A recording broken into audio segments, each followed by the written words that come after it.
கிறிஸ்தியேசுக்குள் மிக அன்பாக அழைக்கப்பட்ட அன்பு சகோதர சகோதரிகளே, யோவேல் தீர்க்கதரிசன புத்தகம் நம்ம படிச்சுட்டு இருந்தோம். யோவேல் 1:4 அதுல என்ன படிச்சோம் அப்படின்னு பார்க்கும்போது, ஒரு 4 விதமான வெட்டுக்கிளிகள் அங்க மென்ஷன் பண்ணு. இந்த இஸ்ரேல் மேல ஒரு தேவனுடைய ஒரு நியாய தீர்ப்பு இல்ல தேவனுடைய ஒரு கோபம் இந்த இஸ்ரேல் மேல தேவன் காமிக்கிறாரு. அந்த கோபத்தை தேவன் யார் வழியாய் காமிக்கிறாரு, இல்ல யார் அந்த கோபத்தை நிறைவேற்றுறது அப்படின்னு பார்க்கும்போது, தேவனுடைய சேனை அதை நிறைவேற்றுது. அந்த தேவனுடைய சேனைய இங்க எப்படி பேசப்பட்டிருக்குது அப்படின்னு பார்க்கும்போது, ஒரு 4 விதமான வெட்டுக்கிளி 4 பேர் கொண்டிருக்கிற, அதை நம்ம ஆல்ரெடி லாஸ்ட் கிளாஸ்ல படிச்சோம். அது ஒரு வெட்டுக்கிளியுடைய ஒரு ப்ராசஸ். ஆக்சுவலி அது நீங்க அப்படியே ப்ராசஸ் எடுத்துக்கலாம், இல்லைன்னா 4 டைப்ஸ் கூட நீங்க எடுத்துக்கலாம். அப்ப அந்த 4 விதமான வெட்டுக்கிளியை வச்சு அவர் என்ன பண்ண போறாரு அப்படின்னு பாத்தீங்கன்னா, ஒரு கம்ப்ளீட் ஒரு முடிவை வந்து இஸ்ரேலுக்கு அது கொண்டு வர போறாரு. அப்ப இந்த 4 வெட்டுக்கிளிகள் அது எதை அடையாளப்படுத்துது அப்படின்னு நம்ம போன கிளாஸ் நம்ம அதை படிக்க ஆரம்பிச்சோம். அப்போ அதுக்கு இருக்க அந்த ஒரிஜினல் மீனிங், அந்த ஒரிஜினல் அங்க சொல்லப்பட்டிருக்கிற வார்த்தை என்ன, அது என்ன அர்த்தம் அப்படிதான் நம்ம போன கிளாஸ்ல கண்டுபிடிக்க ஆரம்பிச்சோம். கண்டுபிடிக்க ஆரம்பிக்கும் போது இந்த 4 வெட்டுக்கிளிக்கு ஈபூர்ல வந்து 4 பாஷைகள், அப்புறம் 4 வார்த்தைகளுக்கு எழுதப்பட்டிருக்குது. அது நம்ம போன கிளாஸ் படிக்கும் போது காசாம் அது ஃபர்ஸ்ட், அப்புறமா ஒரு சின்ன சேஞ்ச் லாஸ்ட் டைம் படிக்கும் போது ஏலேக் அப்படின்றது நான் செகண்ட்ல போட்டேன். ஆக்சுவலி ஏலேக்ன்றது தேர்டு, ஆர்பே அப்படின்றது தான் செகண்ட், பட் மீனிங் அதுதான். ஆர்பே அப்படின்னாக்கா கலெக்டிவ், ஏலேக் அப்படின்னாக்கா லிக்கப், அந்த ஜஸ்ட் ஒரு சேஞ்ச் அவ்வளவுதான். அந்த அப்புறம் பிரதர் சொன்னாரு இந்த மாதிரி இது இந்த ஈப்ரு மீனிங் வந்து ஈப்ரு வார்த்தை வந்து ரிவர்ஸ் ஆயிடுச்சு. அந்த வார்த்தை ரிவர்ஸ் ஆனா கூட ஆனா அந்த சொன்ன மீனிங் கரெக்ட். கலெக்டிவ் அப்படின்னு சொன்னது கரெக்ட், அதே மாதிரி லிக்கப் அப்படின்னு சொல்றது கரெக்ட், நெக்ஸ்ட் ராவேச்சர் அப்படின்னு சொல்றது அந்த மீனிங் 4 கரெக்ட். அப்பனா இது இந்த வெட்டுக்கிளிகளை வேதத்துல எதுக்குன்னா அடையாளமா பேசப்பட்டிருக்குதா அப்படின்னு பார்க்கும்போது நம்ம மறுபடி படிச்சோம். ஒன்னு அழிவுக்கு அடையாளமா பேசப்பட்டிருக்குது, அதை நம்ம மறுபடி படிச்சிருந்தோம். அதெல்லாம இது ஒரு ராஜ்யத்துக்கும் அடையாளமாய் பேசப்பட்டிருக்குதுன்னு கூட நம்ம போன கிளாஸ்ல படிச்சோம். அப்பனா அசிரியா ராஜாக்கும், அசிரியா ராஜா அந்த ராஜ்யத்தையும் வெட்டுக்கிளின்னு பேசுது. அந்த அசிரியாவுடைய ராஜ்யத்துக்கு விரோதமாய் எழும்பி வர ராஜ்யத்துக்கும் அது வெட்டுக்கிளின்னு பேசுது அப்படின்னு நம்ம படிச்சோம். அப்ப நம்ம இது எப்படி எடுக்கலாம், நம்ம லாஸ்ட் கிளாஸ் சொல்லிட்டேன் நானு. இது வந்து நீங்க 4 டைப் ஆஃப் ஜட்ஜ்மெண்ட் கூட எடுக்கலாம், 4 விதமான ஒரு நியாய தீர்ப்பு கூட எடுக்கலாம். அது பாத்தீங்கன்னா நான் வருஷம் உங்களுக்கு 2 வருஷம் காமிச்சிட்டேன். இல்லைன்னா தேவனுடைய இந்த ஒரு இஸ்ரேலுக்கு காமிக்கிற ஜட்ஜ்மெண்ட் 4 ராஜ்யங்கள் மூலியமானு கூட நம்ம அதை எடுத்துக்கலாம். 4 டைப்ஸ் ஆஃப் ஜட்ஜ்மெண்ட், இல்லைன்னா அந்த ஜட்ஜ்மெண்ட் த்ரூ 4 நேஷன்ஸ், 4 ராஜ்யத்தின் மூலியமா ஒரு நியாய தீர்ப்பு செய்யறது கூட நம்ம இதை எடுத்துக்கலாம். அப்போ அந்த ராஜ்யம் அப்படின்ற அர்த்தம் வருதா அப்படின்னு மொத்தம் என்ன பண்ணனாக்கா, இந்த வெட்டுக்கிளிய ராஜ்யத்துக்கு ஒப்பிட்டு பேசியிருக்கிறாங்கன்னு சொல்லி நம்ம போன கிளாஸ்ல படிச்சோம். இப்போ இன்னும் ஒரு கிளாரிபிகேஷன் என்ன அப்படின்னு சொல்லி பாத்தீங்கன்னாக்கா, இதே யோவேல்ல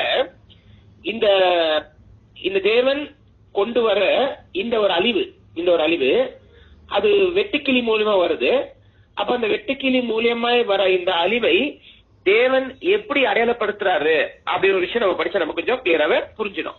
இப்ப நீங்க பாருங்க, அதே யோவேல் 1ஆம் அதிகாரம் 4ஆம் வசனத்துல வந்து அந்த 4 விதமான வெட்டுக்கிளி அது பேசப்பட்டிருக்குது. அப்போ இந்த வெட்டுக்கிளி என்ன பண்ணும், என்ன பாதிப்பு உண்டாக்கும், அது என்ன பண்ணிருக்காருன்னா 5ஆம் வசனத்துல பேசுற பாருங்க, படிங்க 5ஆம் வசனம். யோவேல் 1ஆவது அதிகாரம் 5வது வசனம்.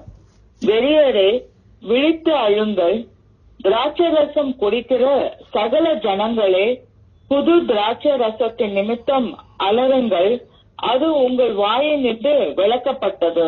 பாருங்க, அப்ப என்ன சொல்றாரு அப்படின்னாக்கா, அப்பனா இந்த வெட்டுக்கிளி நிமித்தம் எதுக்கெல்லாம் பாதிப்பு உண்டாக்குது, எதெல்லாம் பாதிக்கப்படும் அப்படின்னு சொல்லும் போது இதுக்குள்ள நிறைய விஷயத்த அப்படியே எழுதினே வருவாரு. இப்ப நீங்க 5ஆம் வசனத்துல படிக்கும் போது திராட்சை தோட்டம் அப்படின்னா திராட்சை ரசமே இந்த ஒரு இஸ்ரேலுக்குள்ள இல்லாம போயிடும். அப்போ அப்படி இல்லாம போகும்போது இந்த திராட்சை ரசத்தினால யாரெல்லாம் வெறி கொள்றாங்க பாருங்க, அந்த வெறி கொள்றவங்க என்ன பண்ணணும் அப்படின்றதுனா, நீங்கள் அலருங்கள், ஏன்னா புது திராட்சை ரசம் உங்கள் வாயில இராதபடிக்கு அது வெட்டுண்டு போவோம் அப்படின்னு சொல்றாரு. அப்படின்னா இந்த வெட்டுக்கிளியினால திராட்சைக்கும் திராட்சை ரசத்தை குடிக்கிறவங்களுக்கும் ஒரு ஆபத்து இல்லைன்னா, அதை நீங்க கண்டினியூ படிச்சுட்டு வரும்போது பாருங்க, நம்ம அப்புறம் படிப்போம். நீங்க 10ல படிச்சுக்கனாக்கா நிலத்துக்கு ஒரு ஆபத்து. அந்த நிலம் பேசும்போது கூட அங்க கூட என்ன பேசுவாருனாக்கா வைன் அப்படின்னு பேசுவாரு. நெக்ஸ்ட் நீங்க 11ல படிக்கும் போது அதே மாதிரி வைன் பேசுவாரு. 12ல படிக்கும் போது vine, pomegranate, palm tree, apple tree எல்லா மரத்தை பத்தி பேசுவாரு. அப்புறம் மொத்தமா என்ன ஒரு ஷார்ட்டா சொல்றேன் என்ன அப்படின்னாக்கா, இந்த வெட்டு கிளிகள்னால இந்த இஸ்ரேலுடைய அந்த நிலம், அந்த லேண்டு ஆசீர்வாதமா இருக்கிற லேண்டு சாபத்துக்குள்ள போயிடும் அப்படின்னு சொல்லிட்டாரு. அப்ப யாருனால? இது வெட்டுக்கிளினால. அப்படின்னா வெட்டுக்கிளிய நம்ம என்னன்னு படிச்சோம்? 4 விதமான நியாயத்திற்குன்னு சொல்லலாம், 4 ராஜ்யம் கூட சொல்லலாம், ராஜ்யத்துக்கு ஒப்பிட்டு கூட நம்ம இத பார்க்கலாம். இந்த வெட்டுக்கிளிகளை ராஜ்யத்துக்கு ஒப்பிட்டு சொல்லியிருக்கிறாரா அப்படின்னு ஜஸ்ட் ஒரு கிளாரிபிகேஷன் நம்ம பண்ணோம் அப்படின்னாக்கா, இதே யோவேல்ல 1ஆம் அதிகாரம் 6ஆம் வசனம் படிங்களேன். யோவேல் 1வது அதிகாரம் 6வது வசனம். எண்ண முடியாத ஒரு பலத்த ஜாதி என் தேசத்தின் மேல் வருகிறது. அதன் பற்கள் சிங்கத்தின் பற்கள், துஷ்ட சிங்கத்தின் கடற்கரை பற்கள் அதற்கு உண்டு. பாருங்க, இப்ப எது கம்பேர் பண்ணிட்டாரு, இந்த வெட்டுக்கிளி எதுக்கு கம்பேர் பண்ணி கொண்டு வந்துட்டாரு அப்படின்னு சொல்லி பாத்தீங்கன்னா என்ன சொல்றேன்னா, for nation is come upon my land. தேசங்கள் இருந்துச்சு, தேசங்கள் இல்ல, ஒரு தேசம் என்ன ஆகும் அப்படின்னு பாத்தீங்கன்னாக்கா என்னுடைய லேண்ட் மேல அது வரும். அது ரொம்ப பலமானது, அது எண்ணிக்கை இல்லாம இருக்கிறது. யாருடைய அதோடைய பல்லு எப்படி இருக்கும் அப்படின்னு பாத்தீங்கன்னாக்கா, ஒரு சிங்கத்துக்கு ஒப்பா இருக்கிற ஒரு பல்லு அதுக்கு இருக்கும்.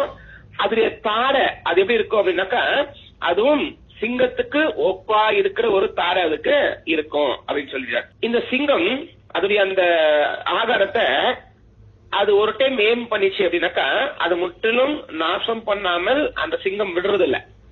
அதே மாதிரி இங்க தேவன் இத வெட்டுக்கிளிக்கு ஏன் கம்பேர் பண்ணிட்டாரு அப்படின்னாக்கா, இந்த வெட்டுக்கிளிகள் அது எந்த வழியாய் போனாலும் அந்த வழியை அது நாசம் பண்ணிடும். இத நம்ம லெசனா படிக்கிறோம், ஆனா இத மாதிரி சொல்லிட்டோம். இங்க இருக்கிற இந்த 4 வெட்டுக்கிளிகள்ல நமக்கு என்ன பாடம், இதை நம்ம எப்படி படிக்கலாம்னு கூட நம்ம ஒரு கேள்வி கேட்டு நம்ம வச்சிருக்கிறோம். ஆக்சுவலா நம்ம வரல, அது வரத்துக்கு முன்னாடி ஃபர்ஸ்ட் என்ன அப்படின்னாக்கா, இந்த வெட்டுக்கிளிகள் ஒரு ராஜ்யத்துக்கு கம்பேர் பண்ணலாமா அப்படின்னாக்கா இங்க சொல்லிட்டாரு, இந்த மாதிரி ஒரு அழிவு வரப்போகுது, இந்த அழிவு இந்த வெட்டுக்கிளிகளால வரப்போகுது. அப்ப அந்த வெட்டுக்கிளிகளை யாருக்கு ஒப்பிடுறாரு அப்படின்னாக்கா ஒரு ராஜ்யம். அப்புறம் அந்த ராஜ்யத்தினால இந்த இஸ்ரேலுக்கு ஒரு அழிவு வரப்போகுது. அப்படின்னா ஒரு வெட்டுக்கிளி ஒரு ராஜ்யம் சொல்லலாம், 4 வெட்டுக்கிளி 4 ராஜ்யம் நம்ம சொல்லலாம். ஆயிடுச்சா? இப்ப என்ன கண்டுபிடிக்கணும் அப்படின்னு சொல்லி பாத்தீங்கன்னாக்கா, ஃபர்ஸ்ட் இருக்கிற வெட்டுக்கிளி என்ன அப்படின்னு பார்க்கும்போது காசாம்னா என்ன அப்படின்னு பாத்தீங்கன்னாக்கா, நம்ம அப்படி பார்த்துட்டோம், வெராசிட்டி அப்படின்னு படிச்சோம். வெராசிட்டினா என்ன அப்படின்னு பார்க்கும்போது an extreme eagerness, ஒரு ஒரு ஒரு என்ன சொல்லணும்னா ஒரு அளவுக்கு அதிகமா இருக்கிற ஒரு இச்சை, இல்லைன்னா அளவுக்கு அதிகமா இருக்கிற ஒரு ஆசை, அது இந்த முதலாம் வெட்டுக்கிளிக்கு சொல்லலாம்.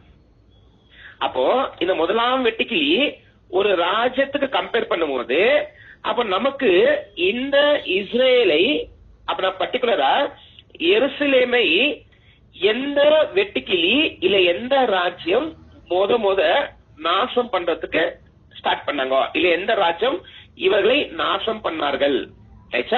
அப்பனா யார் நாசம் பண்ணாரோ அந்த நாசம் பண்ற ராஜ்யம் எப்படி இருக்கும் அப்படின்னு சொல்லி பாத்தீங்கன்னாக்கா, எக்ஸ்ட்ரீம் ஈகர்னஸ், ரொம்ப ஆசை.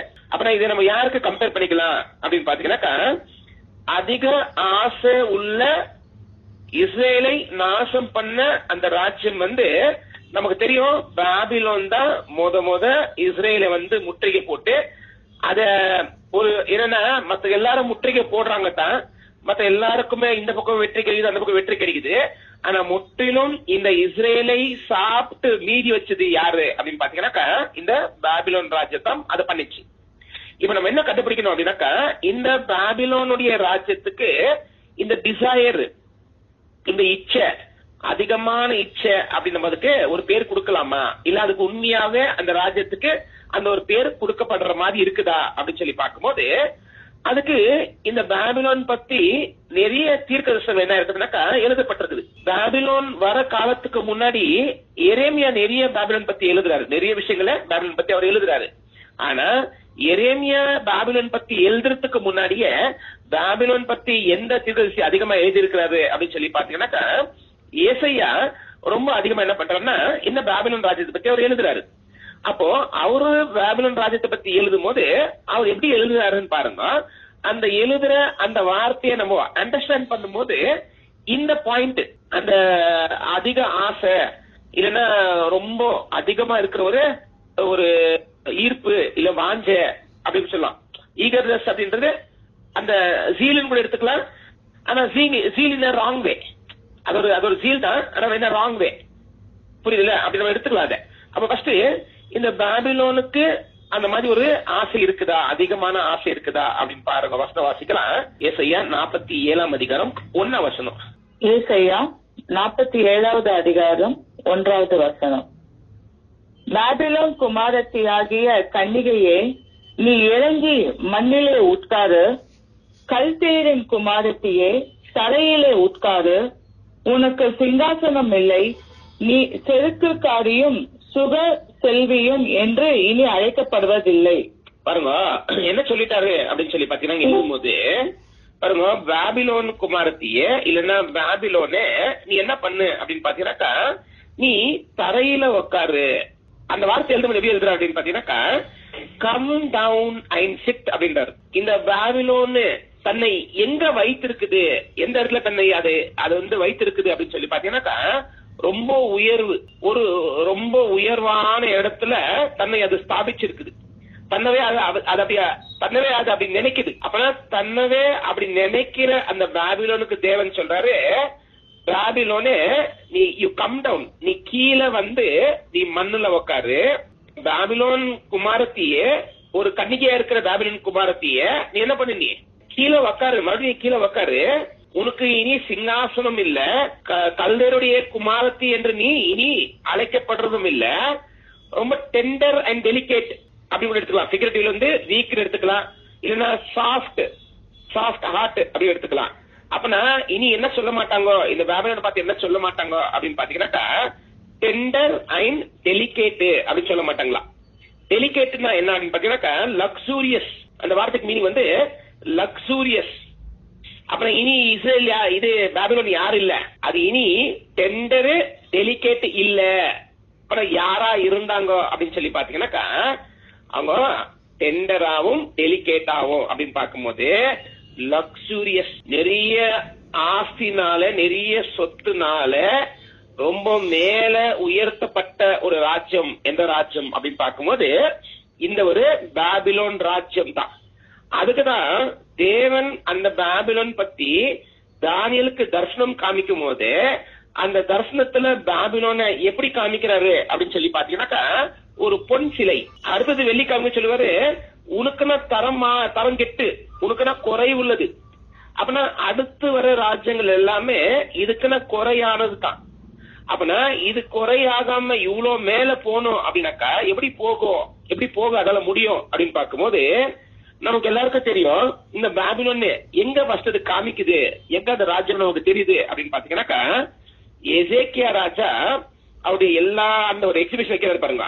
அந்த எக்ஸிபிஷன் வைக்கும் போது அந்த எக்ஸிபிஷனுக்கு அவர் அழைக்கப்பட்ட ராஜ்யத்துக்குள்ள இந்த பாபிலோன் ராஜ்யம் கூட இருக்குது. அப்புறம் ஒரு சின்ன ராஜ்யம் தான் இது. ஆனா ஒரு சின்ன ராஜ்யம் எந்த ராஜ்யத்துடைய அந்த பெரிய அந்த ஒரு என்ன சொல்லலாம், அதோடைய அந்த ஆர்மியுடைய பலத்தை வாட்ச் பண்ண வந்த ராஜ்யம், அந்த ராஜ்யத்தை தன் கைப்பற்றி கொண்டு இருக்கிறதுனாக்கா இது எதனால முடியும் அப்படின்னு பார்க்கும்போது ஒரு பெரிய ஆசை, ஒரு கிரேட் டிசைர் இருந்தா மட்டும்தான் இது சாத்தியம், இல்லைன்னா இது சாத்தியமானது அல்ல. அப்ப என்ன, பாபிலோனுக்கு அந்த மாதிரி ஒரு ஆசை இருக்குதான்னா அந்த ஆசை இருந்துச்சு. அந்த ஆசையில் அது என்ன பண்ணுச்சு அப்படின்னாக்கா எல்லாத்துக்கும் நான் மேல தன்னை அது உயர்த்திச்சு. எவ்வளவு மேல தன்னை அது உயர்த்திச்சு அப்படின்னு பாத்தீங்கன்னாக்கா யெகோவா தேவனுக்குன்னா மேல தன்னை அது உயர்த்தி வச்சுச்சு. தேவனுக்கு மேல அது உயர்த்திச்சு. அதை நம்ம படிக்கலாம். அடுத்தது பாருங்க, இதுவே நீங்க 47:12 படிங்க சிஸ்டர். ஏசாயால 47ஆம் அதிகாரம் 12ஆம் வசனம். ஏசாயா 47வது அதிகாரம் 12வது வசனம். நீ உன் சிறுவயது முதல் பிரயாசப்பட்டு பழகி வருகிற உன் கதம்பன வித்தைகளையும் உன் திரளான சூனியங்களையும் நீ அனுசரித்து நில். அவைகளால் உனக்கு பிரயோஜனம் உண்டோ, பலன் உண்டோ பார்ப்போம். பாருங்க, அப்ப என்ன சொல்றாருன்னாக்கா, இப்போ இந்த பாபிலோனுக்கு ஒரு நியாயம் செய்யற காலத்தை சொல்றாரு. உனக்குள்ள என்ன இருந்தாங்க அப்படின்னு சொல்லி பாத்தீங்கன்னாக்கா, நிறைய இந்த சூனியக்காரங்க இருந்தாங்களாம். நிறைய சூனியக்காரர்கள் இருந்து அந்த சூனியக்காரர்கள் வேலை செய்து அந்த சூனியக்காரர்களுடைய வேலையினால அதிகமான லாபத்தை இந்த பாபிலோன் பெற்றுக் கொண்டிருக்குதுங்களா. அப்ப நான் இவ்வளவு பெற்றுக் கொண்டிருக்கிறேன்ல, இப்ப நீ வா, ஒரு நியாய தீர்ப்பு நான் சொல்ல போறேன். இப்போ இந்த நியாய தீர்ப்பு நான் சொல்லும் போது உன்னால இந்த நியாய தீர்ப்பை ஜெயித்து வர முடியுமா பாரு. அப்ப எப்படி இருந்திருக்குது, இது ஒரு பெரிய ஆசை உள்ள ஒரு ராஜ்யம், அவ்வளோ ஒரு டிசைர் இருக்கிற ஒரு இச்சை இருக்கிற ஒரு ராஜ்யம் எது அப்படின்னு பாத்தீங்கன்னாக்கா இந்த ஒரு பாபிலோன் ராஜ்யம் தான். அது கூட நீங்க 13 படிச்சிருக்கீங்க என்னக்கா. ஏசாயா 47வது அதிகாரம் 13வது வசனம். உன் திரளான யோசனைகளால் நீ இழைத்து போனாய். இப்பொழுதும் ஜோசியரும் நட்சத்திரம் பார்க்கிறவர்களும் அமாவாசை கணிக்கிறவர்களும் எழும்பி உனக்கு நேருகிறவர்களுக்கு உன்னை விலக்கி ரட்சிக்கட்டும். நீ இவ்வளோ பேர் இருக்காங்க உங்ககிட்ட, இவ்வளோ ஆலோசனை உங்ககிட்ட இருக்குது. இப்ப நான் உனக்கு ஒரு நியாய தீர்ப்பு கொண்டு வரும்போது உனக்குள்ள இருக்கிறது யாராவது ஒருத்தங்க எழும்பி உன்னை ரட்சிக்க முடியுமா? அப்பனா நீங்க அதோட ஸ்ட்ரென்த் ஜஸ்ட் பாத்துக்கோங்க.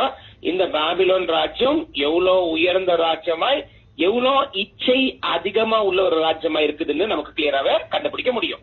அப்பனா முதல் வெட்டிக்கு அந்த காசாம் அப்படின்னு சொல்றது, அது நம்ம யாருக்கு அடையாளப்படுத்தலாம் அப்படின்னு பாத்தீங்கன்னாக்கா அதை நம்ம பாபிலோனுக்கு அடையாளப்படுத்தலாம். அதே மாதிரி அந்த 4 days of judgment நம்ம என்ன பண்ணலாம், அதை அடையாளப்படுத்தலாம். நம்ம அந்த ஆங்கிள் போயிட்டு இல்ல, நம்ம இந்த 4 ராஜ்யம் ஆங்கிள் போறதுனால தான் நான் இதை காசாம் பாபிலோனுக்கு அடையாளப்படுத்துறேன். வேற யாருன்னா இதே விஷயத்தை நம்ம யாருன்னா வேற என்ன யோசிச்சுக்கிறதா கூட அந்த 4 நீங்க 4 ஜட்ஜ்மெண்ட் கூட நீங்க அதை அப்ளை பண்ணி நீங்க அதை எடுக்கலாம். ஆனா இங்க ஒரு ராஜ்யம் பேசுறதுனால தான் நான் டைரக்டா இதை பாபிலோனுக்கு கொண்டு போயிட்டேன். ஃபர்ஸ்ட். செகண்ட் பாருங்க, இந்த பாபிலோன் தேவனுக்கெல்லாம் மேலே தன்னை உயர்த்தி இருக்குதா? வசனம் வாசிக்கலாம் பாருங்க. அது நமக்கு எல்லாருக்கும் தெரிஞ்ச வசனம் தான். ஏசாயா 14ஆம் அதிகாரம் 13, 14. ஃபர்ஸ்ட் 4ஆம் வசனம் படிச்சிடுங்க. 14:4 படிங்க. அப்ப உங்களுக்கு தெரியும் யாரை பத்தி சொல்றாருன்னு. ஏசாயா 14வது அதிகாரம் 4வது வசனம். நீ பாபிலோன் ராஜாவின் மேல் சொல்லும் வாக்கியமாவது, ஒடுக்கினவன் ஒளிந்து போனானே, பொன்னகரி ஒளிந்து போயிற்று. இது ஒரு பழமொழிங்களா? என்ன பழமொழினா சொல்லுனாக்கா, இந்த ஒரு பழமொழியை நீ பாபிலோன் ராஜாக்கு விரோதமா சொல்லு. அப்புறம் பாபிலோன் ராஜாக்கு ஒரு விரோதம் நடக்க போகுது. அப்புறம் இங்க இருக்கிற ஏசாயா பாபிலோன் ராஜாக்கு விரோதமாக பேசுகிற ஒரு தீர்க்க தரிசனம் தான் இது. அப்ப என்ன தீர்க்க தரிசனம் அப்படின்னு பாத்தீங்கன்னாக்கா, how art the oppressor ceased. அப்ப இவர் யாரு அப்படின்னாக்கா ஒரு ஒடுக்குற ஆளு. அப்ப யார ஒடுக்குனாரு அப்படின்னு பார்ப்போம். நல்லா தெரியும், இந்த இஸ்ரேல் ஜனத்தை ஒடுக்குறது யாருன்னா இந்த பாபிலோன் தான். அப்ப அங்க சொல்லுவாரு, இறைவன் சொல்லுவாரு, என்னுடைய சம்பத்தை நீ அழிவுக்கு கொண்டு போறிய, நீ அழிக்கிறதுக்கு முயற்சி பண்றிய, நீ அதனால உனக்கு வர நியாயத்தை யாரும் தடுக்க முடியாதுன்னு சொல்லி இதே பாபிலோனுக்கு சொல்லுவாரு.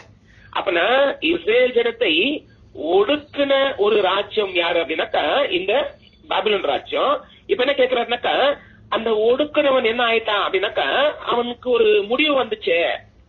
அப்ரஸர் சீஸ்ட். அப்ப இனி என்ன பண்ண முடியல, அப்ரஸரால பிரஸ் பண்ண முடியல. நெக்ஸ்ட் சொல்றாரு, the golden city seized. ஒரு பொண்ணா இருக்கிற ஒரு நகரம், அதுவும் என்ன ஆயிடுச்சுங்களா, அதுவும் ஒளிந்து போயிட்டு, இல்லன்னா அதுவும் சீஸ் ஆயிடுச்சு. அப்ப இது இந்த ஒரு தீர்க்க தரிசனம் யார பத்தி பேசுறாரு அப்படின்னாக்கா பாபிலோன் ராஜ்யத்தை பத்தி பேசுறாரு.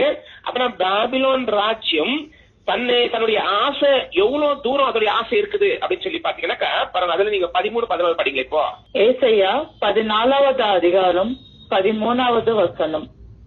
நான் வானத்துக்கு ஏறுவேன், தேவனுடைய நட்சத்திரங்களுக்கு மேலாக என் சிங்காசனத்தை உயர்த்துவேன், வடபுறங்களில் உள்ள ஆராதனை கூட்டத்தின் பர்வதத்திலே வீற்றிருப்பேன் என்றும், நான் மேகங்களுக்கு மேலாக உன்னதங்களில் ஏறுவேன், உன்னதமானவருக்கு ஒப்பாவேன் என்றும் நீ உன் இருதயத்தில் சொன்னாயே. பாருங்க, இது நமக்கு தெரியும், இந்த ப்ராஃபஸி நமக்கு நல்லா தெரியும். ஆனா இந்த ஒரு வசனத்தை ஏசையா எழுதும் போது இந்த ப்ராஃபஸியோடைய முதல் அப்ளிகேஷன் யாருக்கு வருது? அவர் எழுதும் போது அவர் எண்ணத்துக்குள்ள எதை வச்சு எழுதுறாரு அப்படின்னு சொல்லி பாத்தீங்கன்னாக்கா, பாபிலோனத்தை வச்சு அவர் எழுதுறாரு. ஆனா தேவன் ஏசையா வச்சு பாபிலோனை குறித்து எழுதியிருக்கிற இந்த தீர்க்கதரிசனத்துக்குள்ளவே இந்த பாபிலோன் போலவே இன்னும் அதிகமாக ஆசை இருக்கிறவன், அதிகமான ஒரு பெருமை உள்ளவன், தன்னவே உயர்த்தி மேல உட்கார்ந்து நினைக்கிறவனுக்கும் தேவன் சேர்த்து எழுதின ஒரு தீர்க்கதரிசனம் தான் இந்த ஏசாயா தீர்க்கதரிசனம். அப்பனா இந்த ஏசாயால இந்த பாபிலோன் பத்தி எழுதும்போது என்ன எழுதிட்டாருனாக்கா, அவன் இறுதியில நினைச்சாங்களா, நான் உன்னதத்துக்கு ஏறுவேன், என்னுடைய சிங்காசனத்தை உன்னதமான இருக்கிற எல்லா நட்சத்திரத்துக்கு மேல கொண்டு போவேன், எல்லா ஆராதனை கூட்டத்துல எனக்கு ஒரு பெரிய மேன்மையான இடம் இருக்கும், என்னுடைய சிங்காசனத்தை என்ன பண்ணுவேன், மேகங்களுக்கு மேலும் உன்னதமான தேவனுக்கு ஒப்பாக என்ன பண்ணுவேன், என்னுடைய சிங்காசனத்தை நானு கொண்டு போகுவேன். அப்பனா இது பாபிலோனுடைய அதிகமான ஒரு ஆசை, அதிகமான ஒரு இச்சை. அப்பனா அந்த முதல் வெட்டுக்கிளி யாருக்கு அடையாளம் அப்படின்னு பாத்தீங்கன்னாக்கா, பாபிலோன் ராஜ்யத்துக்கு அதை நாம அடையாளம் படுத்தலாம். முதல் ராஜ்யம் பாபிலோன். அப்ப உங்களுக்கு அடுத்தடுத்து உங்களுக்கு தெரிஞ்சிடும். நான் பாபிலோன் சொல்லிட்டாலும் உங்களுக்கு அடுத்தடுத்து இருக்கிற ராஜ்யங்கள் யாருன்னு நமக்கு நல்லாவே தெரிஞ்சிடும். அப்புறம் நமக்கு தெரியும் மேதோ பர்ஷியா, கிரீக்கு, அப்புறமா ரோம். ஆச்சுங்களா? இப்போ பாருங்க, ஆர்பே அப்படின்னா என்னன்னா கலெக்டிவ், ராபிட் இன்க்ரீஸ் இல்லைன்னா கலெக்டிவ், இதுதான் செகண்ட். அப்புறம் செகண்ட் யாருன்னா ஆட்டோமேட்டிக் தெரிஞ்சு மேதோ பர்ஷியா. அது அப்புறம் மேதோ பர்ஷியால என்ன ஸ்ட்ரென்த் இல்ல, மேதோ பர்ஷியா என்ன ஒரு இது ஸ்ட்ரென்த், அது ஸ்ட்ரென்த் என்ன அப்படின்னு பாத்தீங்கன்னா கலெக்டிவ். அப்ப நான் ஒரு ராஜ்யம் அல்ல, அது ரெண்டு ராஜ்யம் சேர்ந்து ஒரு ராஜ்யம். அப்ப கலெக்டிவ் கிங்டம் குரூப், அது பெரிய குரூப். அது அப்போ அந்த குரூப் என்ன பண்ணும் அப்படின்னு சொல்லி பாத்தீங்கன்னாக்கா, எது பாபிலோன் நாசம் பண்ணிச்சோ, எது பாபிலோன் மிச்சம் வச்சுச்சோ, அந்த மிச்சம் வச்சுட்டு யாரு சாப்பிடுவாங்க அப்படின்னு பாத்தீங்கன்னாக்கா, இந்த ஒரு மேதோ பர்ஷியாத சாப்பிட்டுடும்.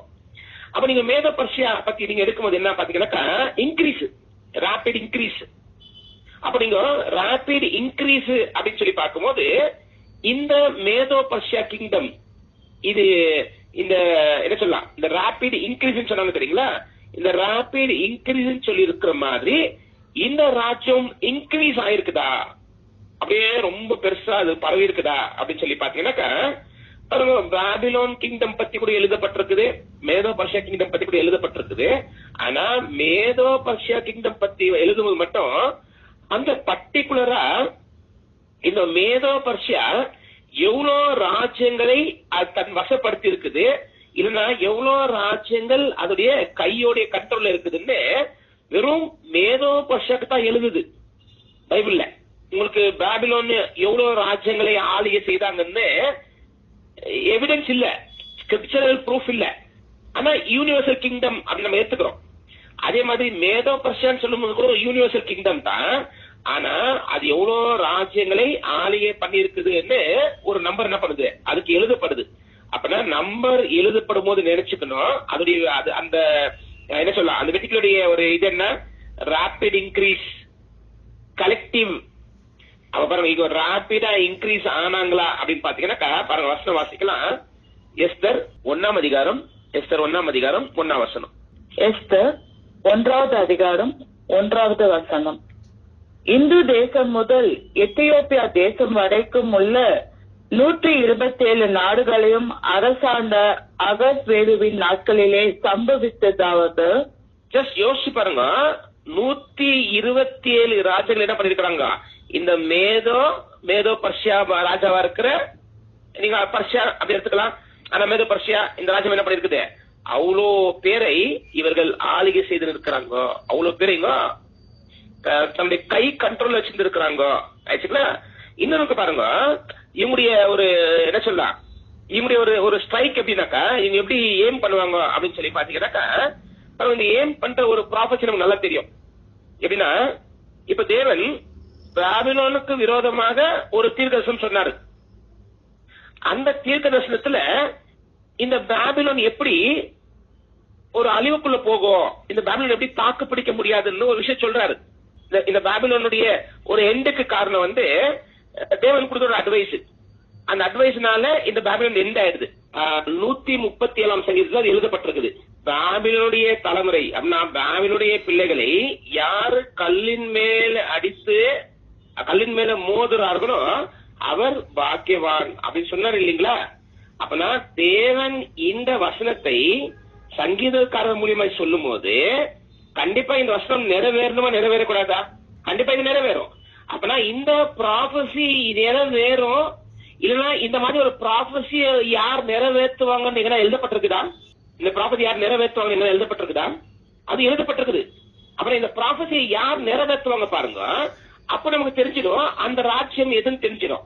அப்போ அந்த ராஜ்யம் அவங்க எப்படி ஏம் பண்ணுவாங்க அது நம்ம கண்டுபிடிச்சிடலாம். நெக்ஸ்ட் அவங்க எப்படி விரிவாங்க, how they will expand, அது நம்ம கண்டுபிடிச்சிடலாம். எல்லாத்துக்கும் வருஷம் நமக்கு ஆதாரம் இருக்குது. ஃபர்ஸ்ட் பாருங்க, இந்த பாபிலோனுக்கு ஒரு முடிவு கொண்டு வருது யாரு? அந்த முடிவு கொண்டு வரும்போது பாபிலோனுக்கு முடிவு கொண்டு வர போறாங்க. பாபிலோன் சாப்பிட்டு மிச்ச வச்சதுக்கும் ஒரு என்ன பண்ண கொஞ்சம் சாப்பிட்டு விடுவாங்க. பாபிலோன் கொஞ்சம் சாப்பிட்டு விட்டுச்சு, மேதபர்ஷா என்ன பண்ணுவோம் இன்னும் கொஞ்சம் சாப்பிட்டு விட்டுடும். மேதபர்ஷா சாப்பிட்டு விட்டத கிரீக் சாப்பிட்டுரும். மொத்தமா கடைசியில ரோம் காலி பண்ணிடும். ஒண்ணுமே இருக்காது. ரோம் வரும்போது ஒண்ணுமே இருக்காது, மொத்தமா காலி பண்ணிடும். இதான் இந்த ப்ராபசி. அப்ப இந்த ப்ராபசில தேவன் இந்த பாபிலோனுக்கு சொல்லப்பட்டிருக்கிற அந்த தீர்க்கதரிசனத்தை எப்படி நிறைவேற்றுறாரு அப்படின்னு பாத்தீங்கன்னா பாருங்க, வசனம் வாசி பாருங்க. ஏசாயா 13ஆம் அதிகாரம் 17, 18. ஏசாயா 13வது அதிகாரம் 17வது 18வது வசனங்கள். இதோ நான் அவர்களுக்கு விரோதமாய் மேதையரை எழுப்புவேன். அவர்கள் வெள்ளியை மதியாமலும் பொன்னின் மேல் பிரியப்படாமலும் வில்லுகளால் இளைஞரை சிதைத்து விடுவார்கள். கர்ப்பிணி கனியின் மேல் அவர்கள் இறங்குவதில்லை. அவர்கள் கண் பிள்ளைகளை தப்பி விடுவதும் இல்லை. அவர்கள் பொன்னையும் தங்கத்தையும் என்ன பண்ணுவாங்க, வெள்ளியும் தங்கத்தையும் அவர்கள் பார மாட்டார்கள். அப்படின்னா அது அவங்களுக்கு அது தேவையில்லை, அதை அவங்க கவனிக்க மாட்டாங்களாம். நெக்ஸ்ட் பாருங்க, their bows also shall dash the young man to the pieces, and they shall have no pity on the fruit of the womb. Their eyes shall not spare the children. பாபிலோனை யார் இந்த மாதிரி 137ஆம் சங்கீதத்தை யார் நிறைவேற்றுவாங்க அப்படின்னு பாத்தீங்கன்னாக்கா மேதோ Persia அதை நிறைவேற்றிடும். பாபிலோன்ல இருக்கிற எங்க இருக்கிற மனுஷரை டேஷ் பண்ணிடுவாங்க. சின்ன பிள்ளைகள் மேலேயும் அவனுடைய இறக்கமே இருக்காதுங்களா. அப்ப மொத்தமா இந்த பிள்ளைகளுக்கு ஒரு அழிவு கொண்டு வருது யாருன்னாக்கா மேதோ பர்ஷியா. அதுதான் சங்கீதக்காரர் சொன்னாரு, அதுதான் ஏசாயா முன்குறித்து சொல்லிட்டாரு. இந்த ப்ராபசிய மேதோ பர்ஷியா சரி பண்ணிடும். அடுத்து இந்த மேதோ பர்ஷியா இன்னொரு கேரக்டர் நீங்க படிச்சீங்கன்னாக்கா அதோடைய பவுண்டரி நீங்க பாருங்க, அதோடைய பவுண்டரி எவ்வளவு எக்ஸ்பேண்ட் பண்றாங்க அப்படின்ட்டு. எரேமியா 51ஆம் அதிகாரம் 28ஆம் வசனம். எரேமியா 51வது அதிகாரம் 28வது வசனம்.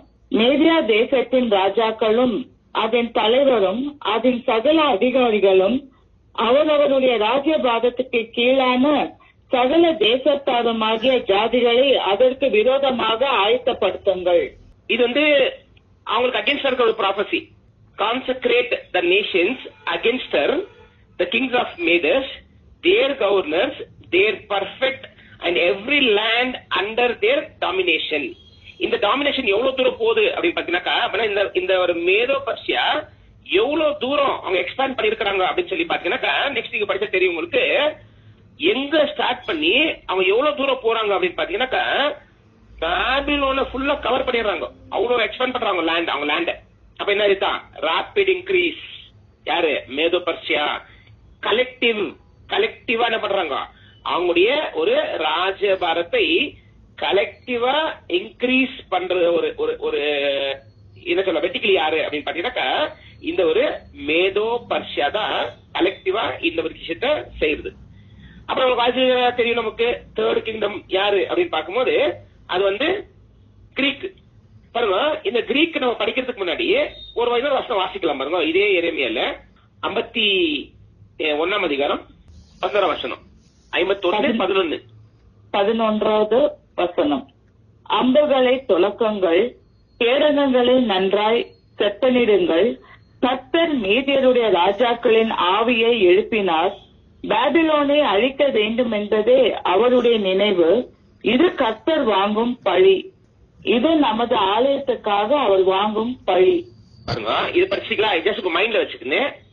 யோவேல் 2ஆம் அதிகாரம் 25ஆம் வசனத்துல லாஸ்ட் பாகம் மட்டும் படிங்க. லாஸ்ட் பாகம் மட்டும்.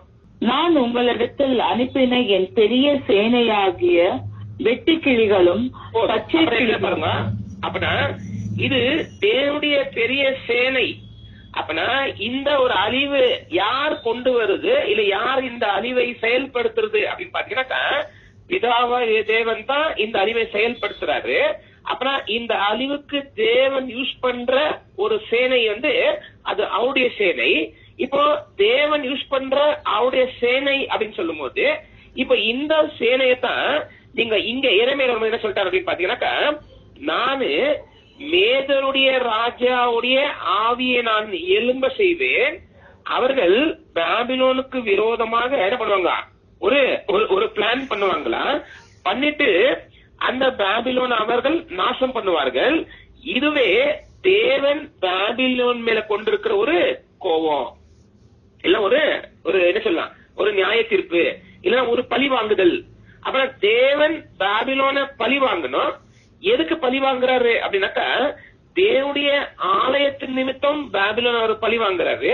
அந்த ஆலயத்தின் நிமித்தம் தேவன் பழி வாங்கும் போது தேவன் எப்படி பழி வாங்குறாரு அப்படின்னாக்கா, தன்னுடைய சேனை மூலியமா பழி வாங்குறது. அப்ப தன்னுடைய சேனை யாரு அப்படின்னு பார்க்கும்போது இங்க மேதோ தேவனுடைய சேனையா இங்க இருக்குது. அப்போ இந்த சேனை மூலியமா தேவன் 2 நோக்கத்தை நிறைவேற்றுறாரு. 2 பர்பசஸ். ஒன்னு, இந்த பாபிலோனியும் ஒரு அடிக்கணும். அது ஒரு நோக்கமும் நிறைவேறுது. அந்த பாபிலோனை அடிக்கிறது மாத்திரமல்லாமல் அது கூடவே யோவேல் சொல்லியிருக்கிற அந்த தீர்க்கதரிசன பிரகாரமா இந்த வெட்டிக்கிளி என்ன பண்ணும், பாபிலோன் சாப்பிட்டு மீதி வச்சதை இந்த வெட்டிக்கிளி சாப்பிடணும். அப்ப இது கொஞ்சம் என்ன பண்ணும், இது கொஞ்சம் சாப்பிடும். அதுல இருந்து இது சாப்பிட்டு மிச்சம் வச்சுதான் அடுத்தது கொஞ்சம் சாப்பிடும்.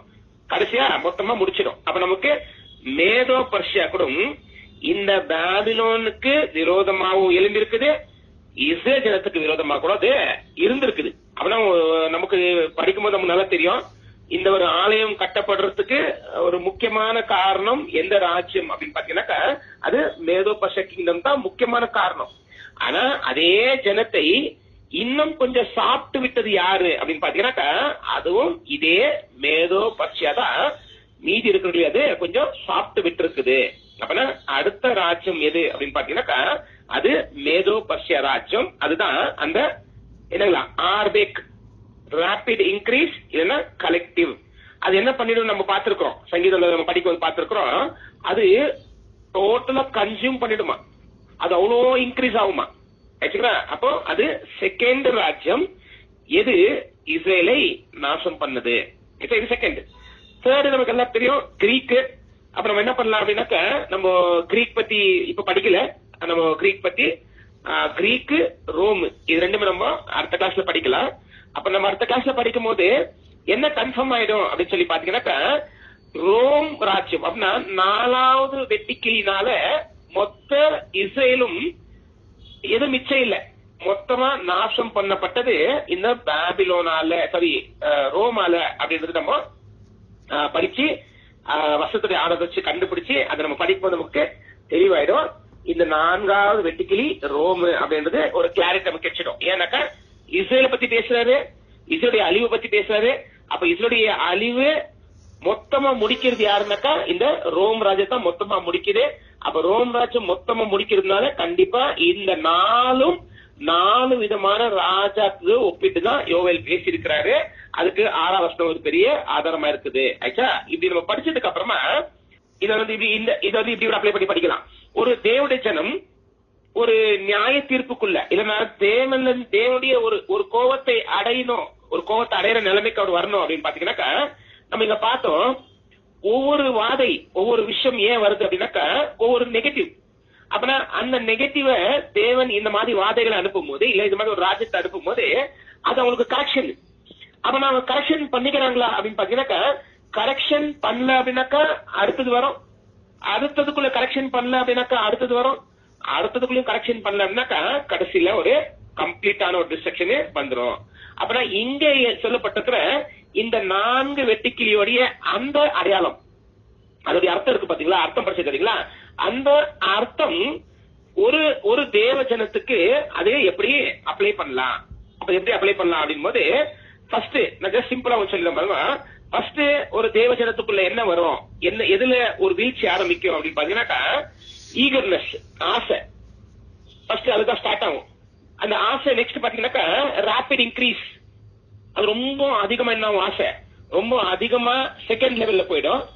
அடுத்தது அதுடைய ஃப்ரூட், அந்த அந்த அது என்னெல்லாம் ஃப்ரூட் அதுக்குள்ள இருந்துச்சோ அந்த ஃப்ரூட் வராம அந்த லேண்ட் என்ன ஆயிடுன்னு பாத்தீங்கன்னாக்கா ஒரு கனி கொடுக்காத இருக்கிற அளவுக்கு அந்த லேண்ட் மாற ஆரம்பிக்கும். அது எதுனால அப்படின்னு பாத்தீங்கன்னாக்கா பாருங்க, அது ஃப்ரூட் படிச்சோமா, ரேபிட் இன்க்ரீஸ். தேர்ட் வாய், அது வாயினால நக்கி என்ன பண்ணுது, அந்த லேண்ட அது ஒரு பேரன் லேண்டா மாத்திடுது. லாஸ்ட்ல மீதி இருக்குது எல்லாமே அது என்ன சொல்ல கன்சியூம், டோட்டலா கன்சியூம். அப்புறம் தேர்ட் ஸ்டேஜ் தாண்டிட்டோம்னாக்கா ஃபோர்த் ஸ்டேஜ்ல டோட்டலாவே கன்சியூம் ஆயிடும். அப்புறம் டிசைர் அந்த கண்ட்ரோல் இருக்கணும். அது ஒரு இச்சை, அது ஒரு ஆசை, அது ஒரு அரகன்சி, அது ஒரு அகங்காரம் எப்ப தெரியுதோ அதை இன்க்ரீஸ் பண்ண விடக்கூடாது. அதை நம்ம எப்பயுமே அழுத்தி வைக்க பார்க்கணும். ஏன்னா எல்லாம் விழுந்து போன மனிதருக்குள்ள ஒரு அகங்காரம் வருது, இயல்பு தான். அதை நம்ம அடக்கி வச்சு கண்ட்ரோல் பண்றதுக்கு ட்ரை பண்ணணும். அடுத்தது நம்ம வாய், நம்ம நாக்கு, நம்ம ஒரு கனி கொடுக்காத மாதிரி நம்மள அதை மாத்தக்கூடாது. அப்ப எப்போ நம்ம நாக்கு நம்ம கனி கொடுக்காத மாதிரி அதை மாத்திடுதோ அடுத்து அந்த ஸ்டேஜ் நம்ம தாண்டிட்டோம் அப்படின்னாக்கா அடுத்தது என்னன்னு பாத்தீங்கன்னாக்கா ராவேஜர் தான், ஃபுல் டோட்டல் கம்ப்ளீட் டிஸ்ட்ரக்ஷன் என்ன ஆயிடுனாக்கா இந்த ஒரு தேவஜனத்துக்கு வந்துரும். அதை என்ன பண்ணலாம், வித் ஸ்கிரிப்சர் வசனத்துடைய ஆதாரத்தின் மேல அந்த பாயிண்ட் நம்ம அடுத்த கிளாஸ்ல படிக்கலாம். அப்ப இங்க நிறுத்துறேன்.